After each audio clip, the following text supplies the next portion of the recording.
Welcome to our series of tutorials on Logic 2, a brand new application to debug your hardware using your Saleae Logic Analyzer. In the previous video, linked below, we discussed some basic capture settings, as well as a few ways to navigate and save your captured data. In this video, we'll start diving into triggering captures. A trigger tells the application to wait for a specific condition to occur in the data lines before automatically starting the capture. You can set your capture to use a trigger by navigating to the Capture Settings panel and clicking Trigger. Here you'll notice 4 trigger patterns. Please note that we currently only have trigger capabilities for digital channels. In the future, we plan on adding analog channel triggers, protocol triggers, and even programmable triggers. For this tutorial, we'll program an Arduino to output SPI data at random intervals. The Logic Analyzer will be connected to the Arduino as shown here.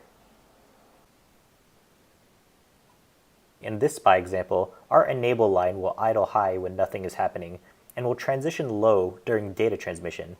This gives us a perfect opportunity to set up a trigger on the low transition of the enable line and automatically begin a capture at that moment.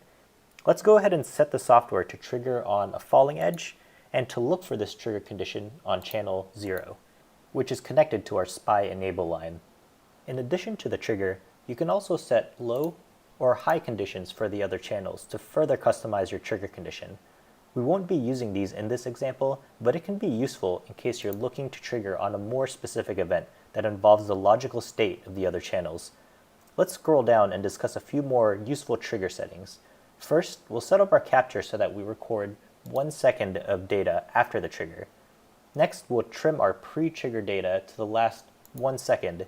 This will allow us to capture 1 second of SPI data after the trigger, while also including 1 second before the SPI data is transmitted.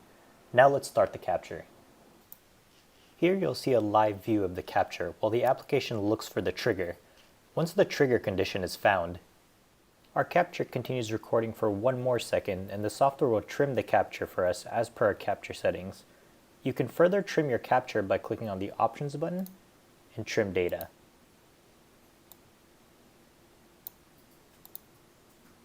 This wraps up our tutorial on triggers. In the next video, we'll decode our SPI data by using protocol analyzers. As always, if you have any specific questions or feedback, visit our Logic 2 forum